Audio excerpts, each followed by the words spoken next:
Okay, ladies and gentlemen, and welcome to the S&P Sports Show. I am Sean Stewart, and now finally you are able to see my face, unlike on Thursday, because what happened was I put F10, so that's why you couldn't see my face on Thursday. But now you can see it now, and I'm also using a different browser. It's called Opera. It's kind of like alternate to like Windows, Microsoft Edge, and Google Chrome. But anyway, I have my co-host, Mr. Anthony Paulus, and we have a very great and wonderful show for you. So we got Kyrie Irving, the NBA trade deadline, the USFL, which they announced their scheduling, and Super Bowl week. Well, I'll tell you this, Sean. Um, the NBA trade deadline. It's the crazy thing, and you know, but in the end, Kyrie Irving wanted out. Okay, and he got his wish. He wanted Yeah, out. oh yeah, of course. He threatened the Nets that he wasn't going to play there again. And if the Nets didn't trade him, you know what? He wasn't going to play again the rest of this season. What the Nets didn't do was trade him to where he wanted to go. And let me say this, some people are going to be like, well, I don't know if it was the best deal. I think the Lakers offered the best deal. But you know what? The Nets said, screw you. We're not going to give you what you want in your wish. Yes, future-wise, those two first-round picks and Russell Westbrook probably was the better long-term deal. But you don't know what those picks are going to be in 2027 and 2029, right? On the Exactly, and other that's what the hand, Nets would think about the future. If you think about they got a Mavericks pick way down the road. They got two second-round picks, and they got two players who can help them win now, along with KD. And those guys together are probably tradable, and you can probably get a one out of those guys combined if you traded them. So I think it was the right deal because they did not let Kyrie dictate the issue in the end, and they basically told him where he's going to go. the sixth letter of the alphabet. They pretty much told him sixth letter of the alphabet, U. Okay? That we're not going to condone to your wishes and demands here, and that crap isn't going to fly here. And you know what? I'm going to commend the Nets. You know what? That they did good. I like the trade. Now, the one thing they should have never done was trade for Ben Simmons. Never. I know Harden, man, that dude doesn't care about anything but, no offense, but banging supermodels. That dude has no passion for the game. None. Zero. Zilch. Nada. He don't care. He's getting paid. He don't care about the game. He don't care. Sean, what's Ben Simmons' stats for the season? Why don't you bring those Let me up check and that out right now. let's see what this phenomenon who can't shoot a jump shot or a three-pointer worth a damn, what his season stats are for all of his infinite greatness. Okay, here it is. So this season so far is 7.4 points per game, 6.5 rebounds, and 6.4 assists per game so far this season.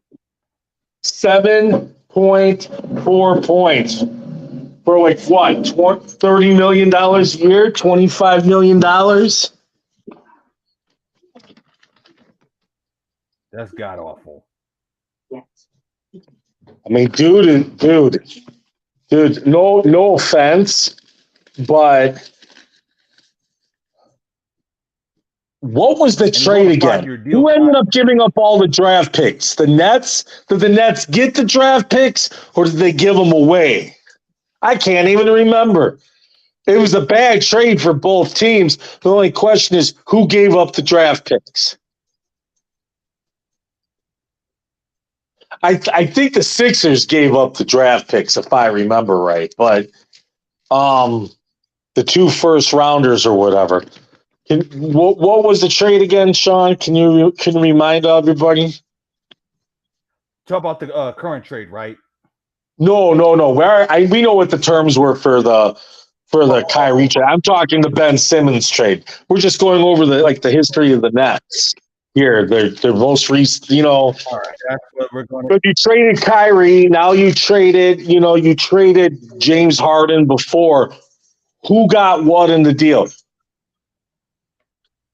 Let me look. Because you know what? Neither team has really benefited from the trade. So at this point, who got the 2 first-round picks? Because I remember 2 first-round picks went to one team. Because it is loading up. Because I'm actually going on NBA.com for that information. So, while we're talking about that, will the Lakers? The Lakers got the kid, from Washington for a couple second-round picks, but that's not enough to even get them to be contenders. And they don't really have much to trade other than those 2 first-round picks and then Max Christie and the other kid who is young. Other than that, nobody wants Patrick Beverley, folks. That's more of like a salary dump in a trade. Like, you could put him in the trade with Russell Westbrook, right? But the Lakers better be giving up a whole hell of a lot in order to accomplish that. Like, both of those first and probably both of those kids. And they might have to give something else in order to accomplish that third piece to bring them to contender status. The problem is what players are really available here at the deadline. Okay? At the deadline, you might have the Bulls. The Bulls seem to be the best trade partner for the Lakers if they want an impact player here down the stretch. Zach LaVine might be that guy. Okay? Problem is, he don't shoot from the outside either. You got no outside shooters. I mean, you could talk to the Miami Heat about Duncan Robinson, who can shoot lights out all day. The problem is he's got like 4 years left and $72 million on that contract.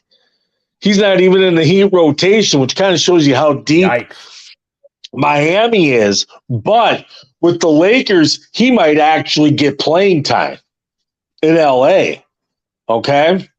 Yeah, so, and that kind, I don't know if the Lakers would want to trade Russell Westbrook for Duncan Robinson because, you know what? Then they're just adding more salary on their team. Then they're, because Russ is done at the end of the season. He's only got about $24 million left on his contract here for a $72 million deal.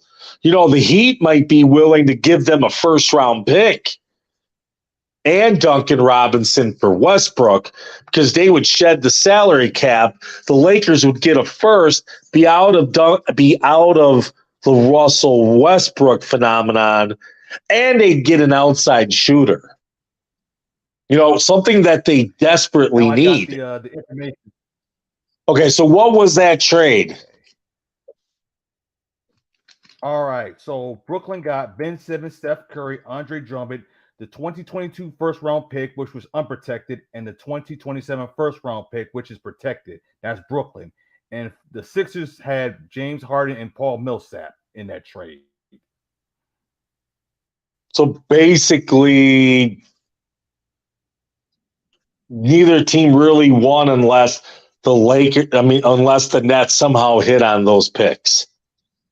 Okay, that's what it is. And the Nets got a cancer in Ben Simmons. Okay, who doesn't give a damn about playing basketball but only cares about banging supermodels and hot chicks. Got it. Okay. Sounds like a plan. All right. Good job for the Nets, right? I mean, seriously, that's what it is. they got a dude who doesn't give a damn about basketball, who can't hit a jump shot to save his damn life. Right. I mean, Shawn, I can shoot jump shots as well as Ben Simmons. Okay? That's Only embarrassing. problem is I already have a hot supermodel. So there. Okay, Ben's got to still keep chasing him. And, it is what it is. So they definitely do need a clean house if you think about it. I mean, neither team won that. Shawn, let's face it, unless the Nets hit on one of those draft picks, neither team won that deal.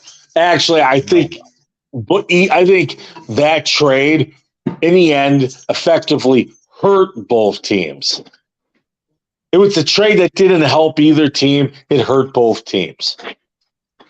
That's what it did. It weakened both teams. That's what it did. All right. So we've talked about that. Let's stay on the NBA for a second.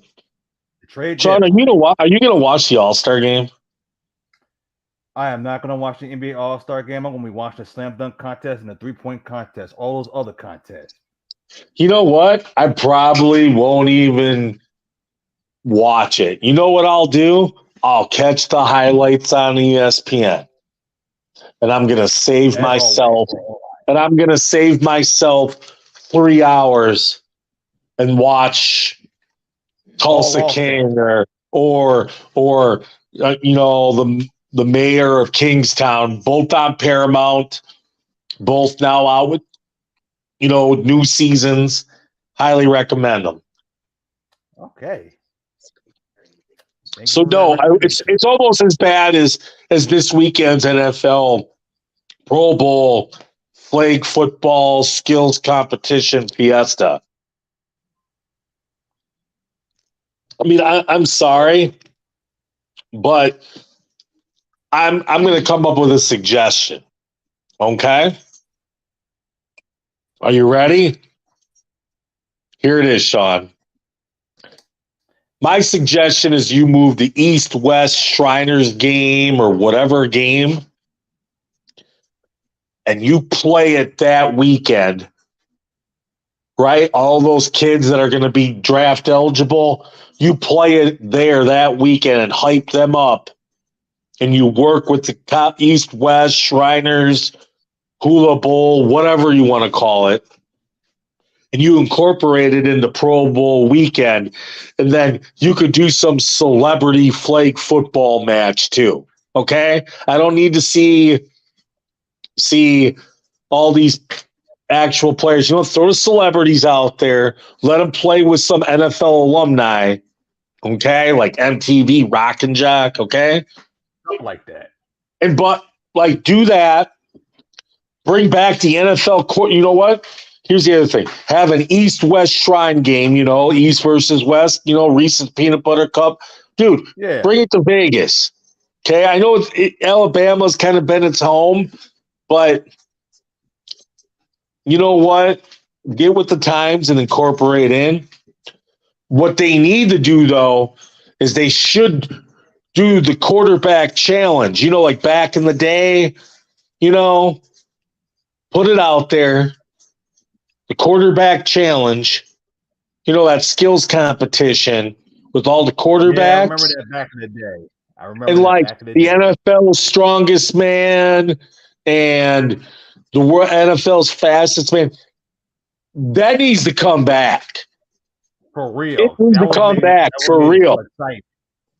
It needs to come back. And if you can't do it on Pro Bowl weekend because some guys are banged up, I can understand the fastest man challenge and the strongest man challenge. Well, you can do that in the off season and put some money out there.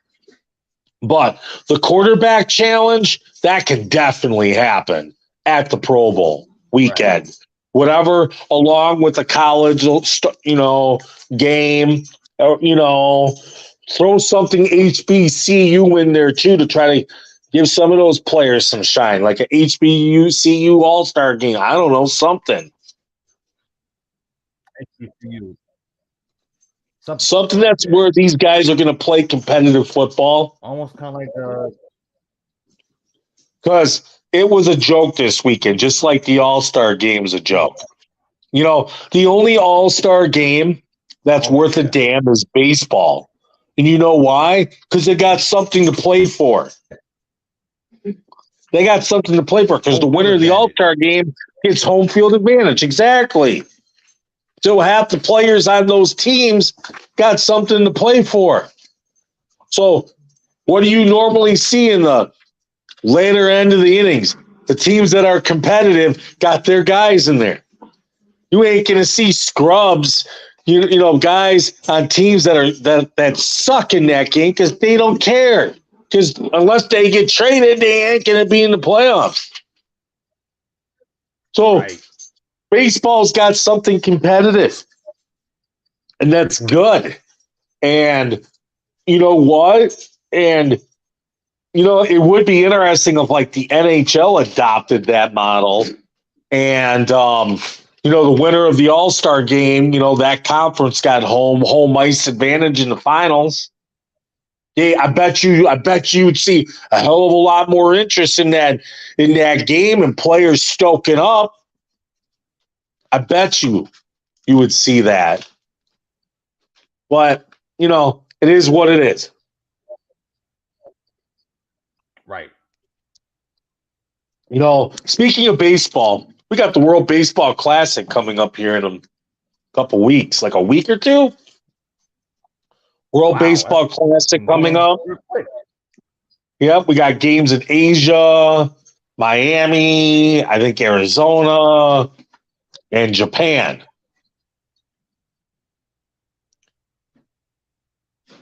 So here's the thing.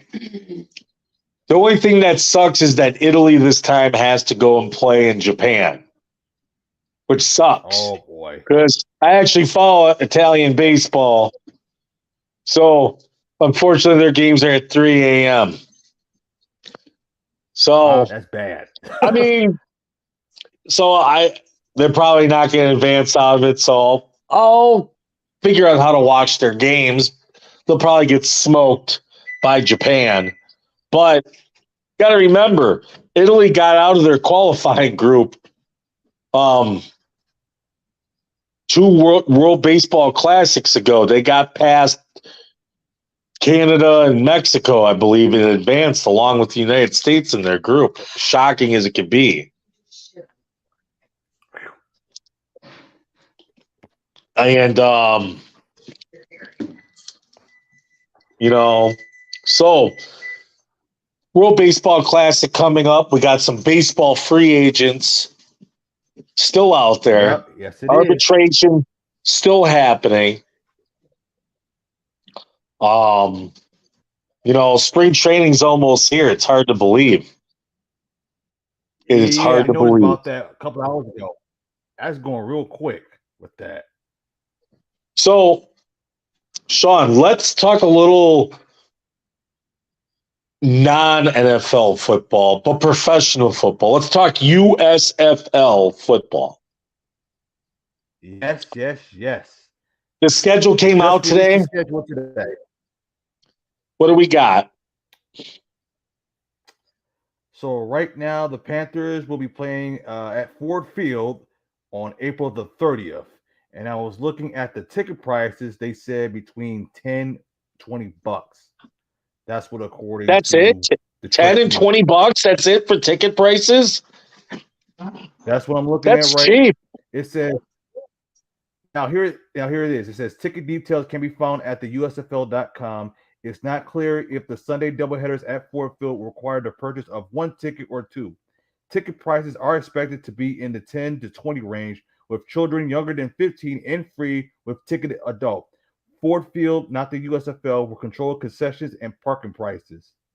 So that's what's according to. Let me say this. I bet you it's going to be. You know what? That's a good price model. I bet you they'll get people out for the games, particularly the games because it's Michigan Panthers. Those games will get people. I'm not sure about the New Jersey Generals I'm not sure they're going to draw as much, but I think you're going to see some people. Let me say this about the Panthers. They sucked last season. Okay? Yes, they did. But you know why they sucked?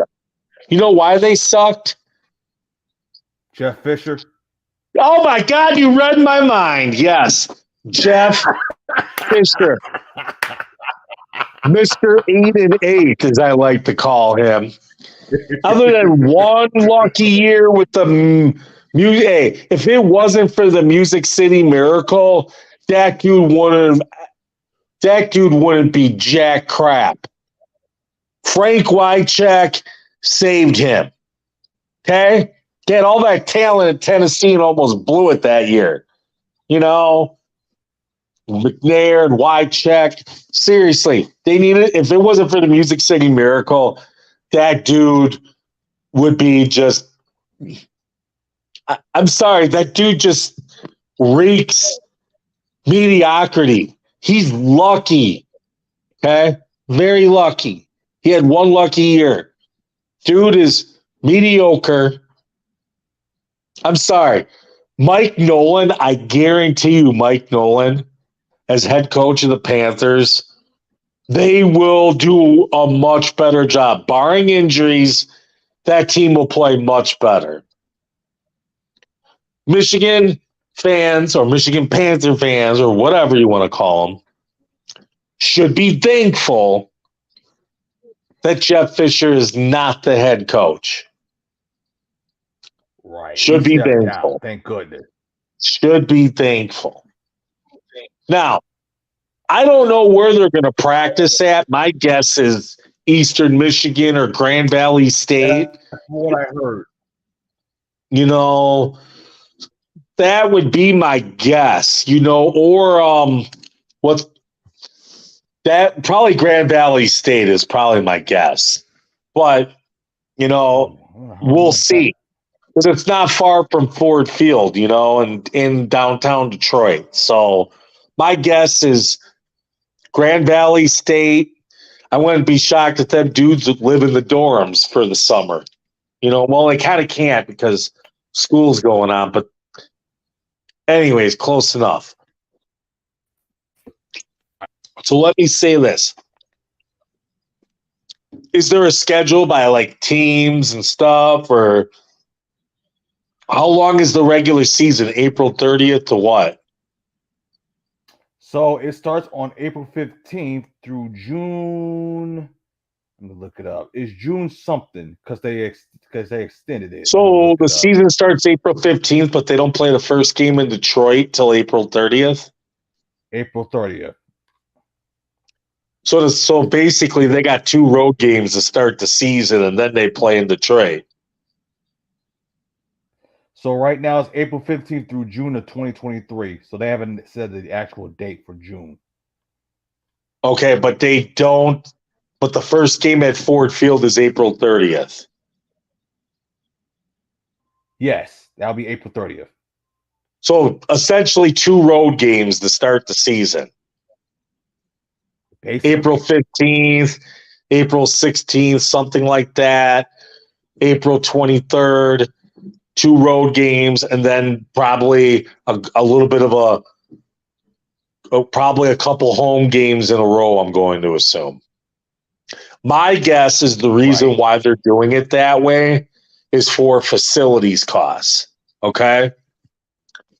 So I don't blame them for that. If the Panthers play 2 games in a row on the road, right? They're probably going to be playing.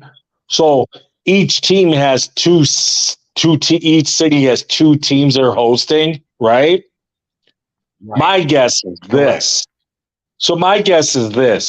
So those first 2 weeks, they'll be at whatever stadium on the road against whatever those first 2 weeks. They'll probably play in that stadium back-to-back weeks against whatever 2 teams are in, are in that stadium, right? So my guess is those 2 weeks will be there on the road.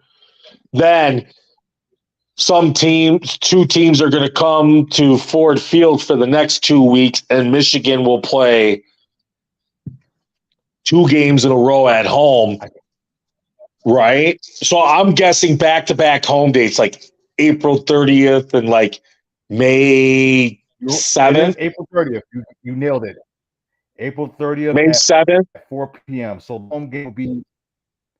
So the first home game that the Panthers play on April 30th. That's against the New Jersey What about Generals. after that? And then What's the next home game? That will be Memphis. That's a Saturday game, May 6th. That's a 7:30 game. Yeah, like I said, make back-to-back home games, right? Just like I said, right? Got to cut down on those travel costs. Okay, what about the following week? Are they on the road? It's another home game. May 13th. That's the Pittsburgh against the Pittsburgh Maulers at 12:30. Okay, what about that? Another home game after that, right? It's another game, week 6. Birmingham Stallions, the defending champs. I bet you week 7 they're on the road. Yes, they're on the road. That's the okay. New Jersey So Generals. this is how they're doing it, Sean. Sean, this is how they're doing it. Okay. So what they're doing is they're doing the 2-2-2-2-2 model to cut down on those facility costs and travel. Okay. Because, airfare and everything and hauling all that equipment and everything, right? Put it like this. So what they're doing is they're basically going to fly in like the Thursday, like 2 days before their first game. And they're going to stay in that town for like 9 days. Right. And and when they're on the road, they'll practice somewhere on the road for a week. And then, that way they're cutting down because hotel stay for a team and food is cheaper doing it that way than traveling to a city and all that multiple airfare for 8 weeks. Man, they're saving tons of money. So I see what they're doing. I don't blame them one bit. That's smart. So they're using the 2-2-2-2-2 model pretty much is what they're going to end up doing, which is smart. Like I said, first 2 games on the road, 4 at home, then probably 2 or 4 on the road, and then back to how many weeks is the regular season? Is it 12? How many regular season games? 10. 10. It's 10. So the last game 10. is so you know what it is? So it's June Here 18th. it is. Here it is, right? Those 10 games, because you got 8 teams, right? Okay. So you play everybody once, okay? That's 7 games, and then you play everybody in your division one more time. So that's 10 games.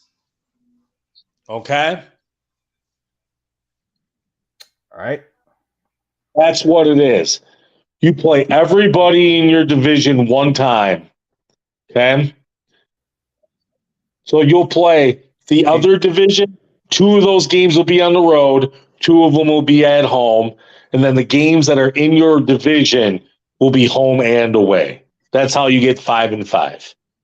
Well, technically it'll be 6 and 4 because because you have New Jersey, right? You're playing there. So technically it's like 6 home games. Because you think people are gonna be rooting for the Generals when it's technically 6 games. I mean, if you really want to think about it. So, because I don't know let's break this down. Are even going to go to King. So let's break this down. Sure. We got $10 to $20 ticket prices, very reasonable. Okay. You could bring back some Michigan Panther USFL legends like Anthony Carter, Bobby Airbear. Right. I was ready to say that. And some other people.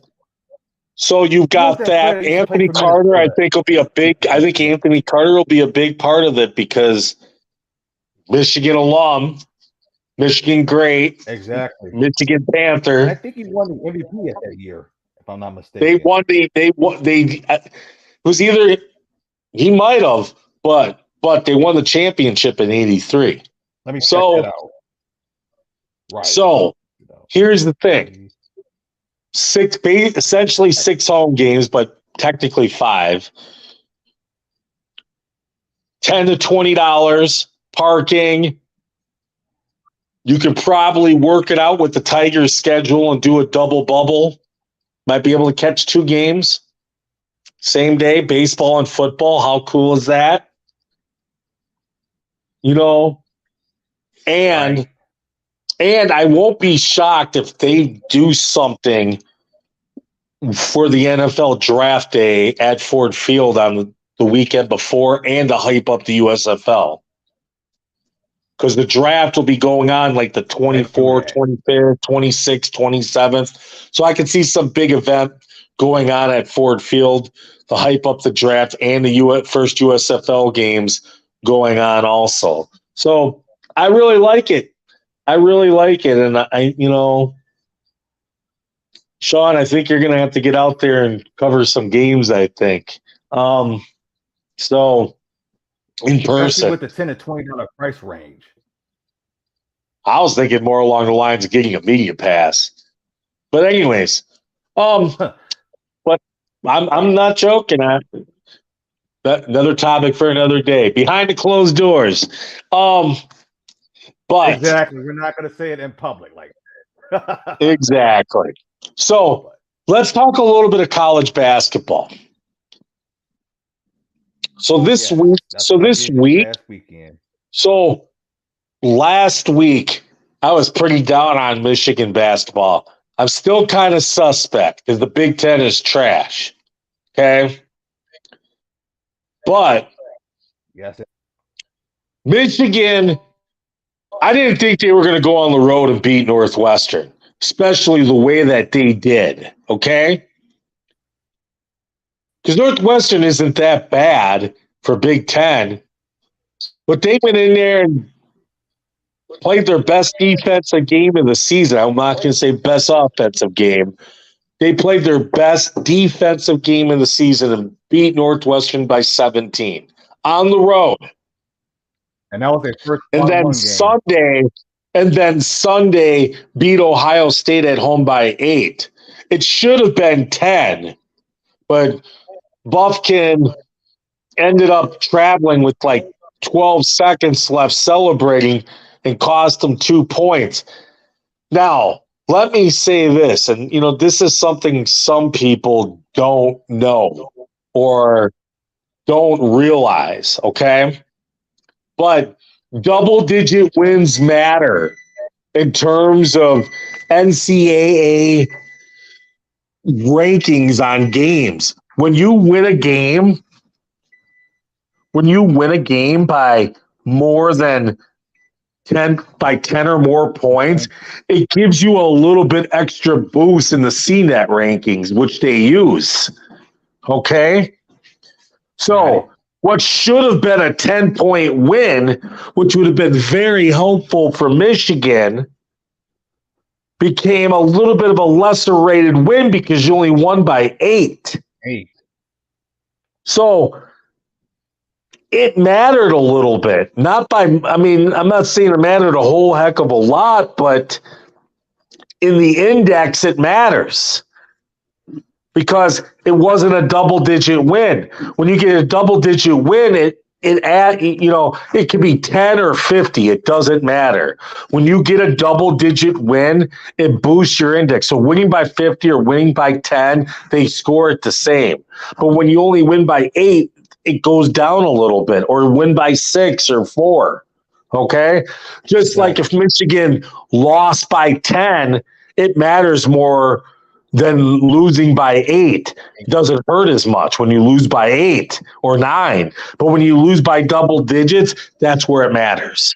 So if you're going to lose, try not to lose by double digits. Right. So let me just say this. The Big Ten is trash. Ohio State's 3-9 in the conference. They're 11-12. But their CNET ranking is like 36 because they had a really strong schedule. They played really good at the beginning of the season, and they have just played like crap. They have played like absolute dog crap in the Big Ten. 3-9. They got 9 losses. They lose a couple more games in the Big Ten. Put it like this: you are not going to the dance if you are under 500 in the Big Ten. They're going to have to win. They're going to have to win like their next 6 games. Or I think it's a 20-game season now in the Big Ten. They're going to have to win 7 of their next 8 games to go 10. They can 8-10 and then pull some miracles off, maybe. But if you're like 7-13 in conference, 8-12, this year with the Big Ten being as flawed as it is, you ain't getting in. Okay, they're not even in tournament discussion right now. Like Penn State might be like a 10 or 11 seed, and they smoked Michigan. Okay, that's good. Wisconsin's like a 10 or 11 seed. I'm going to say it. This upcoming game in about a week from tonight in Madison, I think is going to have huge implications for Michigan. I'm going to say it. It's a must-win in Madison. Okay? Because right now, Wisconsin's like a 9 or a 10 seed, maybe an 11 seed because they lost to Northwestern yesterday. And Northwestern, I think, is going to get into the tournament. Like, I think like Illinois and Rutgers are around like a 6 seed. Like Purdue is definitely not a 1 seed. Like a 2. Indiana's clawed their way back into things. They might be like a 7 or an 8. Michigan State's probably around the 8 line, I would think. Maybe a 9. Wisconsin, Penn State around an 11 line. Okay? Michigan needs to, if they got Penn State on their schedule again somehow, I think at home, they need to beat Penn State and hopefully beat them by double digits. Okay? Because then it'll wipe away that ugly loss. But that game in Madison, that Michigan schedule, that game in Madison is going to probably dictate whether or not you make the NCAA tournament or not. Because you got 7. You're 7-5 in conference right now, right? Yes, it's 7-5. 7-5 right now. So you've got some very winnable games at home coming up. You got Nebraska coming up. That should be a W. Okay? You got Nebraska.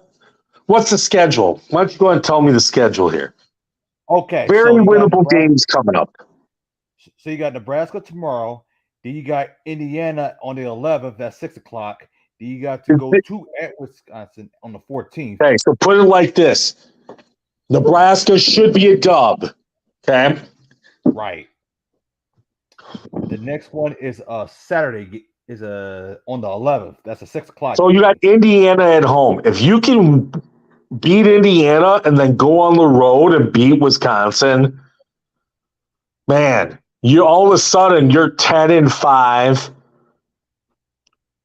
in conference with you're 10-5 in conference and you're 15-10 playing a lot better ball. Okay. And you still get to have Michigan State at home. What's the rest of the schedule? And that Michigan State game is a primetime game. And then after that, you got to play Rutgers on the 23rd at Rutgers. That'll probably be a loss. So keep going. Nationally televised game, Wisconsin on the 26th at 2 o'clock. Probably got to be a must win. Keep going. Then you got to go at Illinois on the 2nd. That's a 7 probably a loss. Keep going. And then the last game is at Indiana on the 5th. Probably a loss. So here's the thing. You're going to have to beat Nebraska, beat Indiana at home, go on the road and beat Wisconsin. Okay? Okay. You do that. You lose, and then let's say you lose the Rutgers at home on the road.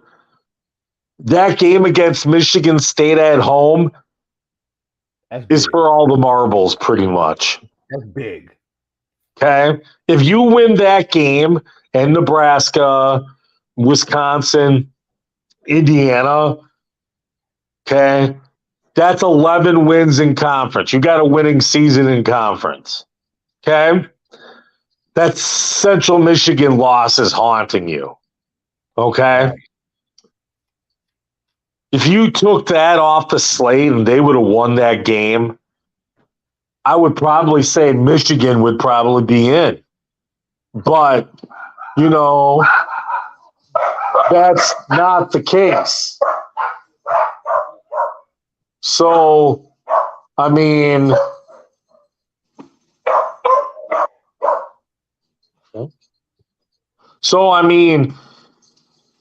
you've got to win. You pretty much got to win the games that I said. And if you can win anything else extra, a cherry on top, and you're going to probably have to at least make the semifinals of the Big Ten tournament. At least. So here's the outline: beat Nebraska, beat Indiana, go on the road, handle Wisconsin on Valentine's Day, slap them. Okay? Remember, this is the first time that they've played in Madison since the slap game last year, which I was at. So I'm sure it's ironic. All the love lost, no love lost between these two teams, and it's on Valentine's Day. How fitting. And then you've got Rutgers on. Then you've got what? Rutgers on the road. Yes, Rutgers on the road. Okay, that's going to be a loss. You're not winning back-to-back games on the road, okay? Not going to happen. Not with this team. And Rutgers is better than Wisconsin, okay? So let's just go ahead and say it like this, okay? And Wisconsin's beatable. Wisconsin lost to Northwestern at home, okay? So they're beatable. So here's the deal. You got to win the next three. Then you lose to Rutgers. And then after that, you got what? Michigan State? Michigan State on the 18th. That's a primetime game. That's on Fox. Is that a Sunday game? No, that's a Saturday game. Okay. Yeah, you're right. It is. So you've got what? Wisconsin on Tuesday and then Rutgers on Thursday? So you got Rutgers on the 23rd, Wisconsin on the 26th. So that's No. I'm talking. We got Nebraska. Then we've got Indiana this weekend. Then we got Wisconsin. Yeah. That's on the 14th. Wisconsin's on the 14th. Okay, what's the game after the 14th? Michigan State? Yes, that's on the 18th. That's a Saturday game. That's on Fox. Man, I'm going to say it. You got to win four. Well, they technically won 2 in a row, okay? Okay. So I'm going to say this. They're going to have to go on a 6-game win streak to make the tournament because they got 2 games already in the bag, right? Nebraska should be 3. Okay? Indiana, got to win that. That would be 4. Okay? Then on the road at Wisconsin's 5. Then you got to go to Michigan State. That would be 6. Okay? You got to win the next 4 to make the tournament. If you win the next 4 games,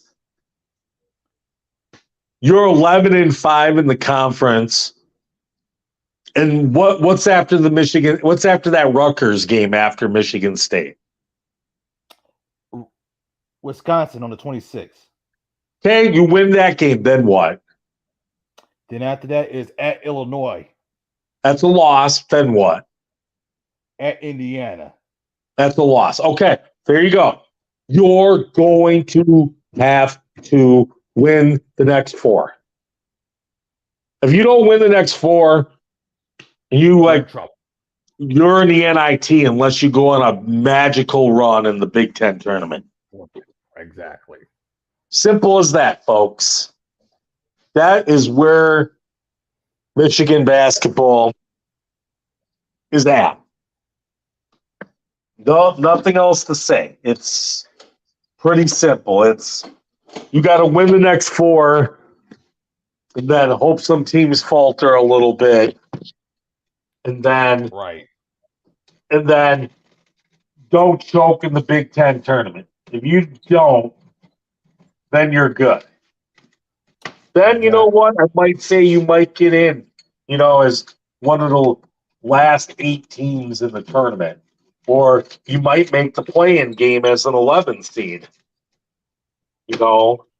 That is what I see for Michigan. I see them being like one of the last, if they can do all of that, okay, as being like one of the last 4 teams in, or one of the, before the play-in games, or one of the 4 teams to play in the play-in games that isn't a 16 seed. Because, those go to schools that suck, that usually don't do much, with a minor exception here and there. Not saying that all 16 seeds suck, because we saw a 16 seed make it to,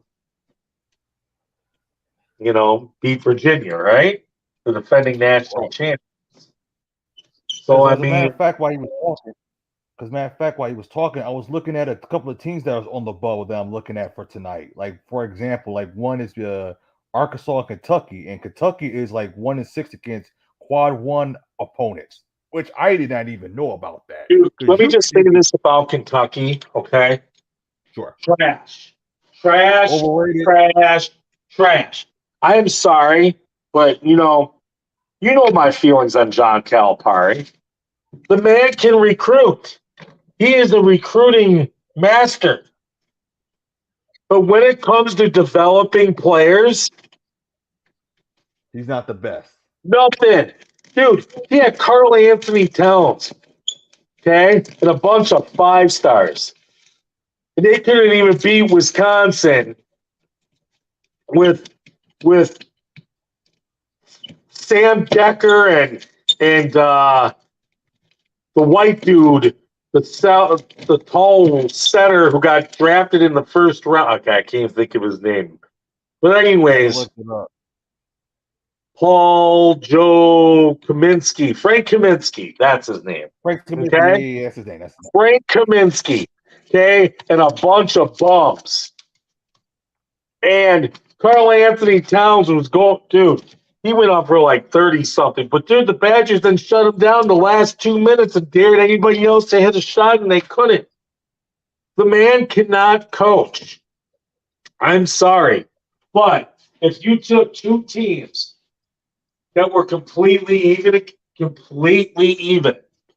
okay? I guarantee you, if I was coaching against John Calipari and I had 2 of the same exact teams, I guarantee you my team would win. I guarantee it. Because I would at least coach. Okay? And strategize. The other thing is, this man does not develop talent.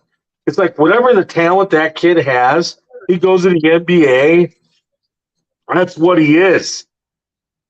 I honestly don't think John Wall has improved 1 bit since he got in the league. I've told people about John Wall. People thought I was crazy. I'm like, he's not no leader. And look where he's at right now. It's like Karl Anthony Towns. I don't really think his game developed more until he got to the league and developed. It's just like the eyebrow. He was talented. But he got way better in New Orleans before the injuries hit. But dude, I'm sorry, the man was not developed. He doesn't develop talent. I'm sorry, he just does not. I'm not a fan of him, and I'm Italian, just like he is. Exactly. And I'm sorry, but I don't think that he's all that great of a coach. Now, let me say this. Now, if you would have had Rick Pitino coaching them kids, minus the 30-second pump and dump on a bathroom floor in a restaurant. Okay, Right. the man can coach. Okay, the man can coach. He's a control freak, though. Rick Pitino's a Yeah, control freak. but he can coach, and the one thing he did do is he developed talent. He developed kids. Now, if you took that 2013 team at Louisville and you would have switched coaches, that team would have never, ever, ever got to won the national title with John Calipari coaching, because he doesn't develop. He doesn't develop. Now, I'm going to say this, okay? Sure. If there's a coach out there right now that I would probably want to play for, who would it be? In terms of college, not including NIL, I'm going to say it, probably Hubert Davis. NBA veteran. Carolina can recruit. Gets the kids. You know he's going to develop them, and they're going to win.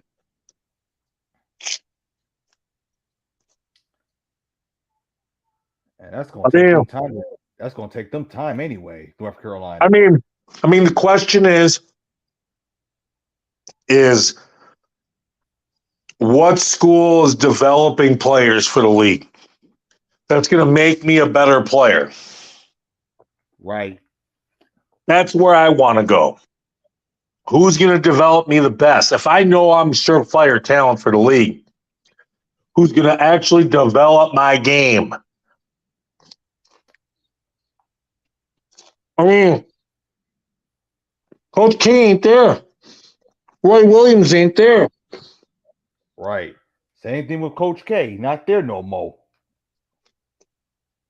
I mean, Tom Izzo hasn't really developed anybody since Draymond Green.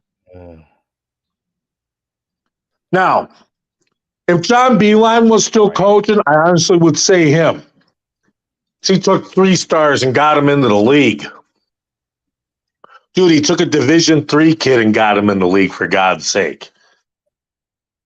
Serious. The man can coach and develop. I mean, maybe the guy out at Gonzaga, the coach out at Gonzaga, maybe the guy at Arizona who's, Mark Hughes. Maybe that's probably where I would be looking right now. Maybe UCLA, North Carolina. That's where I would want to go and develop my game, I think, right now.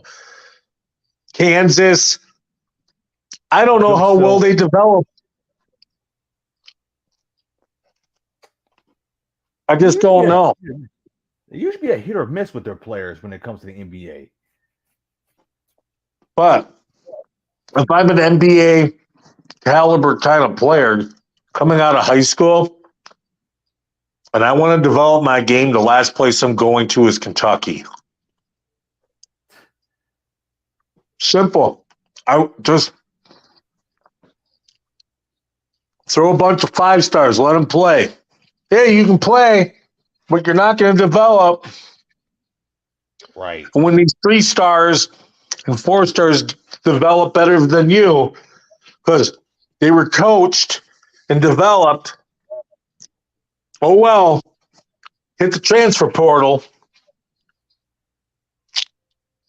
I mean, is what it is.